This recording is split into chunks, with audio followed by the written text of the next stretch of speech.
আসসালামু আলাইকুম। শুরু করছি আমি পদ্মজা উপন্যাসের ২৩তম পর্ব। ফাতিমা করুণ চোখে লিখনের দিকে তাকাল। চোখে চোখ পড়তেই লিখন হাসার চেষ্টা করল। তার দৃষ্টি এলোমেলো, কি বলবে খুঁজে পাচ্ছে না। আমি চেয়ার ছেড়ে উঠে দাঁড়াই। আব্বা আসছি বলে জায়গা ত্যাগ করে। শব্দর আলী মজিদ মাতব্বরকে প্রশ্ন করলেন, মজা করছেন? মজিদ মাতব্বর শব্দর আলীর চোখের দিকে সরাসরি চোখ রেখে জবাব দিলেন, প্রথম পরিচয়ে মজা করার মতো মানুষ আমি নই ভাই সাহেব। লিলি এক হাত লিখনের পিঠের উপর রাখল, ডাকল, ভাইয়া। লিখন লিলির হাতটা মুঠোয় নিয়ে ঢোক গিলল, বলল, বিয়ে হবে না তো কি, বলেছি যখন দেখবই। ভাইয়া, তোমার চোখে জল। লিখন দ্রুত হাতের উল্টো পাশ দিয়ে চোখের জল মুছল। পরিবেশ থম মেরে গেছে। কেউ কিছু বলার মতো খুঁজে পাচ্ছে না। লিলি অবাক চোখে তাকিয়ে আছে তার ভাইয়ার দিকে। পদ্মজা নামের মেয়েটাকে নিয়ে কত গল্প শুনেছে সে। মেয়েটা তার বয়সে শুনে লিলি খুব হেসেছিল। তার ভাইয়া এত ছোট মেয়ের প্রেমে পড়েছে। দিনগুলো কত যে সুন্দর ছিল। মেট্রিক পরীক্ষার সময় বারবার খোঁজ নিয়েছে কবে শেষ হবে পরীক্ষা। যেদিন শেষ হলো সেদিন থেকেই শুটিং শুরু হলো। কথা ছিল এক সপ্তাহ পর থেকে শুরু হবে। কিছু জরুরি কারণে আগে শুরু হয়ে গেল, তাই আসতে কয়েকদিন দেরি হলো। মজিদ মাতব্বর স্তব্ধতা কাটিয়ে বললেন, বিয়েটা একটা দুর্ঘটনার জন্য খুব দ্রুত ঠিক হয়েছে। লিখন উৎসুক হয়ে জিজ্ঞাসা করল, কি দুর্ঘটনা? ফরিনা সন্দিহান গলায় বললেন, তার আগে তুমি কত, পদ্মজার লগে কি তোমার প্রেম টেম আসিল? লিখন ফরিনার প্রশ্নে বিব্রত বোধ করল। ধীর কণ্ঠে জবাব দিল, না, শুধু আমার পক্ষ থেকে। লিখনের উত্তরে ফরিনা সন্তুষ্ট হলেন। শব্দর আলী কি দুর্ঘটনা ঘটেছিল জানতে চাইলেন। মজিদ মাতব্বর সময় নিয়ে ধীরে ধীরে সব বলেন। সব শুনে লিখন আশার আলো দেখতে পায়। ভাবে, এরকম একটা ঘটনা ঘটেছে তাই অন্য কেউ পদ্মজাকে বিয়ে করবে না। এমনটা ভেবেই হয়তো পদ্মজার বিয়ে দিয়ে দেওয়া হচ্ছে। সে যদি এখনই বিয়ে করতে রাজি থাকে, তাকে ফিরে না দিতেও পারে। আর পদ্মজা কি বিন্দুমাত্র ভালোবাসে না তাকে? বাসে, নিশ্চয়ই বাসে। লিখন নিজেকে নিজে সান্ত্বনা দেয়। শব্দর আলী আফসোস নিয়ে বলেন, কি আর করার, পরিস্থিতি হাতের বাইরে। আপনারা কিন্তু বিয়ে শেষ করে তবেই যাবেন, বললেন মজিদ মাতব্বর। ফাতিমা মতামত জানালেন দৃঢ়ভাবে, না না, আজই চলে যাব, এই গ্রামে আর এক মুহূর্ত না। শব্দর আলী মৃদু করে ধমকে বললেন, কি বলেছ? কিছুক্ষণ পর সন্ধ্যা, এখন ট্রেন পাবো কোথায়? কাল ভোরে না হয় চলে যাব। রিদওয়ান অনুরোধ করে বলল, বিয়েটা শেষ হওয়া অবধি থেকে যান।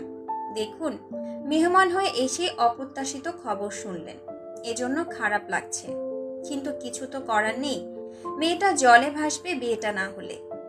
লিখন সঙ্গে সঙ্গে প্রতিবাদ করে বলল, পদ্মজাকে ফেলনা ভাবছেন কেন? কেউ অপবাদ দিলেই কি সে পচে যায়? রিদওয়ান কিছু বলতে গেলে মজিদ মাতব্বর কড়া চোখে তাকিয়ে থামতে বললেন। এরপর শিখাকে ডেকে বলেন, ওনাদের ঘরে নিয়ে যাও, আর আপনারা না করবেন না। আমি আপনাদের অবস্থা বুঝতে পারছি। বিয়ে অবধি না থাকুন, রাতটা থেকে যান। বাধ্য হয়ে ফাতিমা থাকতে রাজি হলেন। তিনি রাগে ফোঁস করছেন। সব রাগ করেছে হাওলাদার বাড়ির উপর। মনে মনে এই বাড়ির বিনাশ চাইছেন তিনি। মেয়েটাকে তুলে নিয়ে যেতে ইচ্ছে হচ্ছে। লিখন তার চোখের মণি, নয়তো কি গ্রামের মেয়ে নিয়ে আসতেন? আর সেই ছেলের মন এভাবে ভাঙল। ঘরে ঢুকে চোখের চশমা ছুঁড়ে ফেলেন বিছানায়। কটকট করে শব্দর আলীকে বললেন, তোমার না এক বন্ধু আছে মেজর, তাকে কল করে বলো মেয়েটাকে তুলে এনে লিখনের সাথে বিয়ে দিতে। আমার ছেলেকে হারাতে দেখতে পারবো না। আহ, চুপ করো তো। সব জায়গায় ক্ষমতা চলে না। পরিস্থিতি বোঝার চেষ্টা করো। কিসের পরিস্থিতি? তুমি জানো, তোমার ছেলের ব্যক্তিগত ডায়েরিতে আগে শুধু আমার নাম ছিল, সেখানে এখন বেশিরভাগ পদ্মজা নামটা লেখা। অতটা পাগল এই মেয়ের জন্য? এখন মেয়েটাকে ছেড়ে শহরে চলে গেলে ছেলের দেবদাস রূপ দেখতে হবে, আর আমি তা পারবো না। শব্দর আলী পায়ের মোজা খুলতে খুলতে বিরক্ত নিয়ে বললেন, তোমার যা ইচ্ছা করো। আমি পারবো না, ক্লান্ত আমি, শান্তি দাও। ফাতিমা কড়া কিছু কথা বলতে গিয়েও থেমে গেলেন। লিলি ঘরে ঢুকেছে, লিখন আসেনি।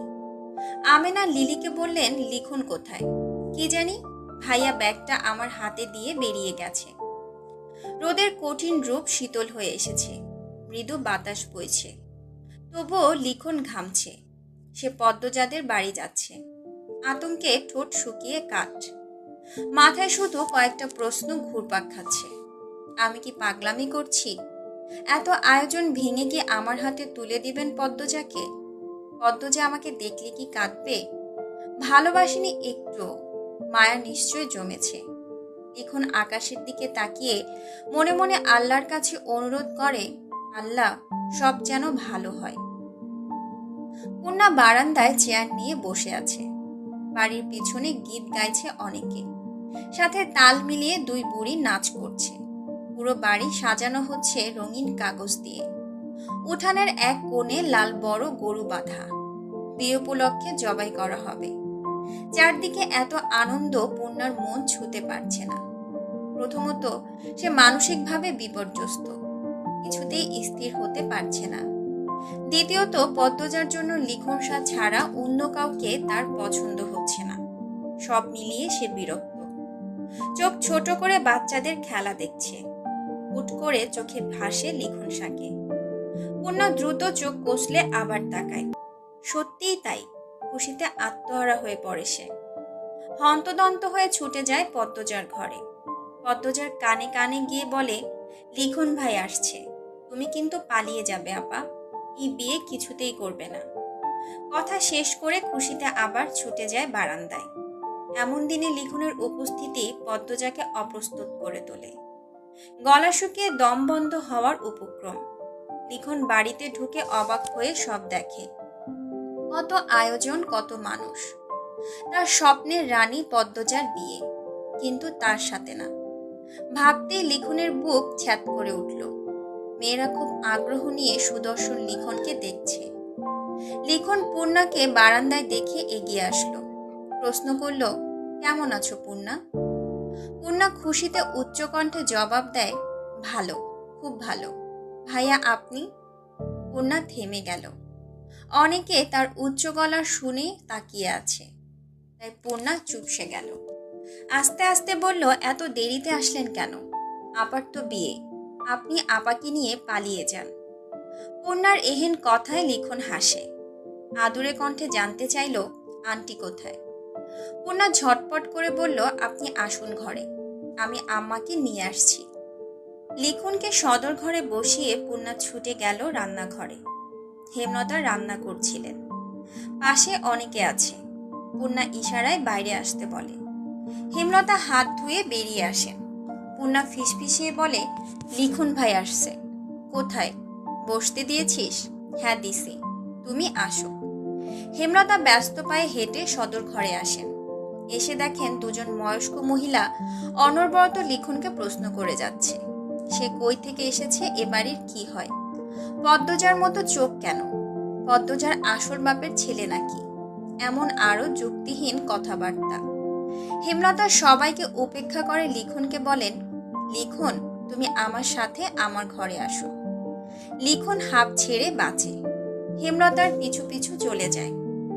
অনেকের নজরে তা আসে। একজন আরেকজনের সাথে আলোচনা করতে থাকে লিখন শাকে নিয়ে।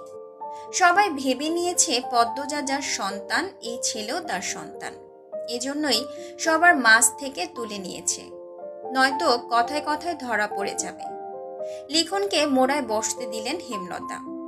লিখন কিভাবে কি শুরু করবে বুঝে উঠতে পারছে না। হেমলতা শুরু করলেন, আমি জানি তুমি কি বলবে, তোমার 2টা চিঠি আমি পড়েছি। লিখন চমকে তাকালো, আবার স্বাভাবিক হয়ে গেল। হেমলতা বলেন, দেখো লিখন, পরিস্থিতি আর হাতে নেই। অন্য সময় হলে আমি পদ্মজাকে তোমার হাতে তুলে দিতাম।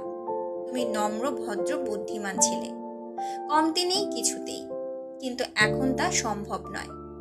তবুও পদ্মজা তোমাকে নিজের মুখে যদি কিছু বলে, আমি তাৎক্ষণিক তাকে তোমার হাতে তুলে দেব। কিন্তু সে চাইবে না।